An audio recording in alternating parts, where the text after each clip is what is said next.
High, সবাই কেমন আছো? আশা করছি সবাই খুব খুব ভালো আছো। আমিও অনেক ভালো আছি। দেখতেই পাচ্ছ সকালবেলায় ঘুম থেকে উঠে পড়েছি, আর ঘুম থেকে উঠেই সবাই যেখানে যায় আমিও ঠিক সেখানেই চলে গেলাম, ওয়াশরুমে। আর তোমরা কি কেউ গেস করতে পারছো যে আমি কোথায় আছি? না না, আমি কিন্তু একদম শ্বশুর বাড়িতে নেই, আমি আছি এখন আমার বাবার বাড়িতে। আর বাবার বাড়িতে তো থাকলে তোমরা তো জানোই, প্রত্যেকটা বিবাহিত মেয়েই একটু বেলা করেই ঘুম থেকে উঠতে পছন্দ করে, কারণ এখানে তো কেউ ডাকাডাকির কেউ নেই, আর কোনো চাপও থাকে না যে সকালবেলায় উঠে এটা করতে হবে ওটা করতে হবে। এখানে সব মাই করে, আর আমাকে মা সেরকম ডাকাডাকি করে না, আগে পড়ো। আর এখন তো ডাকবেই না, জানোই তো এখন আমার অবস্থাটা কিরকম। যাই হোক, এখন ধরো বাজে ওই বেলা 9:30 মতো। এখন আমি ঘুম থেকে উঠে ব্রাশ নিয়ে অনেকক্ষণ ঢং করছি।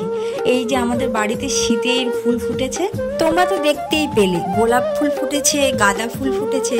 তো সেই ফুলগুলো দেখছিলাম আর মনের আনন্দে ব্রাশ করছিলাম আমার পুচি সোনাকে নিয়ে।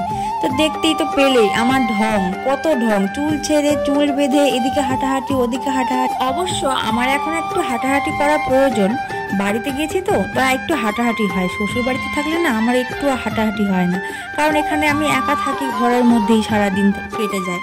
আর বাবার বাড়িতে গেলে পরে রাস্তার মধ্যে, যেহেতু আমাদের পাড়ার মধ্যে আমার বাবার বাড়িটা একটা গ্রামে, তো সেখানে রাস্তায় যাই, একটু রাস্তায় গিয়ে হাঁটাহাঁটি করি। আর পাশের বাড়ি থেকে অনেক বৌদিরা কাকিরা আসে, রাস্তায় দাঁড়িয়ে দাঁড়িয়ে গল্পও হয়ে যায়, সাথে হাঁটাহাঁটিটাও হয়ে যায়, মনটাও খুব ভালো থাকে জানো।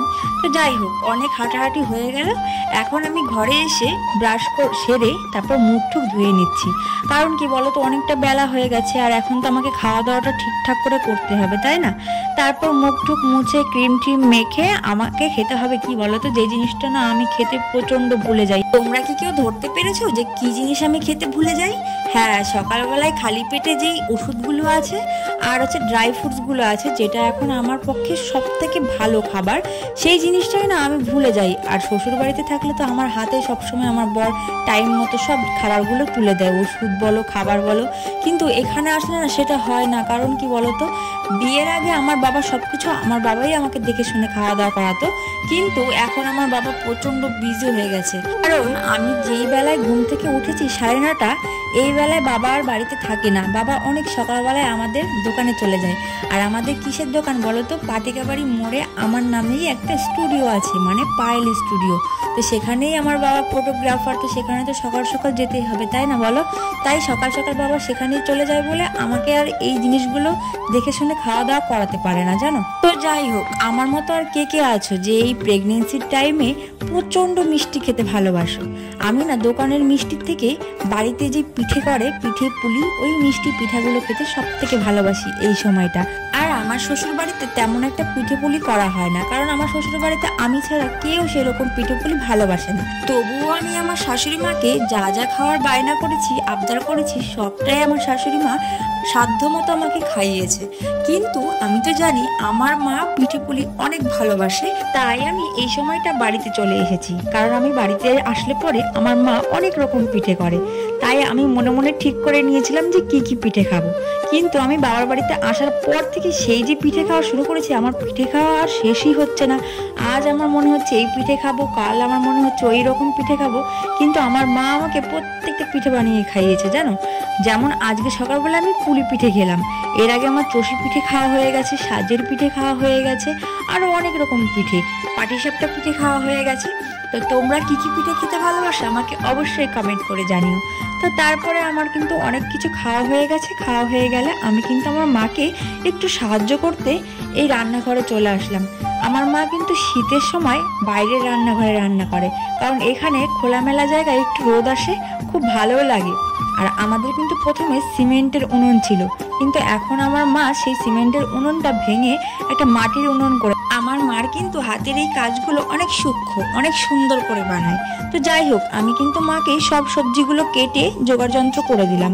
তারপরে কিন্তু খাওয়া দাওয়া সবকিছু সেরে নিয়েছিলাম। বিকালের দিকে আমার বর এসেছিল আমার বাড়িতে, তাই ওর কাছে আমি খুব করে বায়না করলাম আমাকে যেন একটু ঘুরতে নিয়ে যায়, কারণ আমি যতদিন ধরে বাবার বাড়িতে এসেছি একদিনও একটুও বেরোইনি, তাই খুব মনটা খারাপ করছিল। তাই ও অনেক বোঝানোর পরেও আমাকে নিয়ে একটু বেরোলো। আর বেরোনোর পর এখন তো দেখতেই পাচ্ছ আমি আমার শ্বশুর বাড়িতে চলে এসেছি। আমার কেন জানি না মনে হলো বাড়িতে চলে যাই, কারণ কি অনেকদিন ধরে এসছি আর আমার ভালো লাগছে না বদ্ধ জায়গায় থাকতে। আর আমি আমার বরকে ছেড়ে থাকতে পারি না, জানো, এটা আমার খুব দুর্বলতা।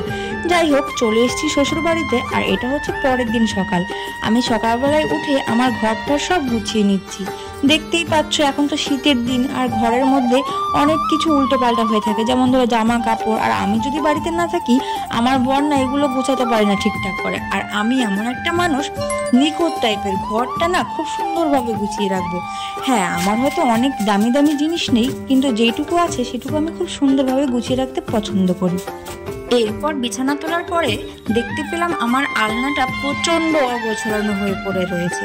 কারণ আমি বাড়িতে যাওয়ার আগে সব কিছু গুছিয়ে দিয়ে গেছিলাম, আর ওকে বলেছিলাম তুমি কিন্তু এগুলো প্লিজ অগোছালো করো না। কারণ কি আমার এগুলো একটু ভালো লাগে না। মাঝে মধ্যে না বাড়িতে যদি বেশি দিন থাকতাম, ওকে আমি ফোন করে বলতাম ভিডিও কল করো তো দেখি যে ঘরটা কেমন তুমি গুছিয়ে রেখেছো। কিন্তু ও আমাকে বদমাইশি করে করতে চাইতো না। কারণ কি আমি তো ধরে ফেলবো, তাই না, যে ঘরটা অগোছালো করে রেখেছো আর ঝামেলা করব। তাই ও ইচ্ছে করে আমাকে দেখাতো না। যাই হোক, সে কথা বাদই দিলাম। এখন আমি প্রত্যেকটা জিনিস গুছিয়ে নিচ্ছি ঘরের। যেমন ধরো জামা কাপড়, আর আমি যাওয়ার আগে না কয়েকটা জামা কাপড় ধুয়ে দিয়ে গেছিলাম, যাতে ওর কোনো অসুবিধা না হয় আমি বাবার বাড়িতে থাকলে। তো সব কিছু গুছিয়ে সুন্দর করে রাখছি আলনার এখানে। আর এই আলনার উপরে আমার অনেক জামা কাপড় ছিল, যেগুলো ঘরের জামা কাপড়, ভালো ভালো জামা কাপড়, সেগুলো আমি গুছিয়ে আমার আলমারিতে তুলে দিলাম। আর আলমারিতে জানো তো এখনই জায়গা নেই। ভাবছি আমার পুচকু সোনা আসলে আমি ওর জন্য আবার কি আরেকটা ওয়ার্ড্রোব কিনতে হবে, কারণ ওর জামা কাপড় তো আর এখানে রাখা যাবে না, প্রচণ্ড এখানে ভর্তি হয়ে গেছে। আর তারপরে কিন্তু অনেকটা বেলা হয়ে গেছিল, আমি সোয়েটার টুপি সবটা খুলে নিলাম। আর সবার থেকে না আমার না একটু ঠান্ডাটা বেশিই লাগে। দেখো খুলেছি অবশ্য, কিন্তু আমার প্রচণ্ড ঠান্ডা লাগছিল। আর আজ কিন্তু আমি মাথায় শ্যাম্পু দেব। আগে জানো তো আমি মাথায় একটুও তেল দিতে পছন্দ করতাম না, কিন্তু আমার এই পুচু সোনার জন্য এখন আমাকে কত কিছুই না করতে হচ্ছে। আমি বাড়ির থেকে আসার পরেই মাথায় তেল দিয়ে দিয়েছি, যাতে আমার মাথাটা ব্যথা না করে আর গ্যাস না হয়ে যায়। যাই হোক, তেল দিয়ে দিয়েছিলাম, আজকে মাথায় শ্যাম্পু দিয়ে দেবো। তো ঘরটা গুছিয়ে নিয়েছি, সেটা তো আমাদের সাথে তো শেয়ার করতে হবে, তাই না? আর আমার ঘরটা দেখানোর পরে ঘরের পেছনে দেখেছো কি সুন্দর মনোরম পরিবেশ। আর এখন শীতের দিন, সর্ষে ফুল, কত সর্ষে ফুল দেখেছো। তো যাই হোক, হয়ে গেল রাত। আর রাতের সময় কিন্তু বাড়ির সামনে ফুচকাওয়ালা চলে এসেছিল, তাই আমার মন চাইলো একটু ফুচকা খাই। আর এই কাকুর ফুচকাটা না দুর্দান্ত করে, আমার খুব ভালো লাগে খেতে। যেদিনে আসে আমাকে অবশ্যই বাড়ি থেকে ডাকবে, মামনি ফুচকাটা খেয়ে যাও। তো যাই হোক, আমি কিন্তু কাকুর কাছ থেকে ফুচকা খেয়ে নিচ্ছি। আর এখানে অনেক ভিড় হয়ে গেছিলো জানো। তো আমার ফুচকা খাওয়া শেষ, এখনো অনেক লাইন দেওয়া আছে, দেখেছো, সবাই এখন ফুচকা খাবে। যাই হোক, তোমাদের ভিডিওটা কেমন লাগলো অবশ্যই কমেন্ট করে জানিও। টাটা।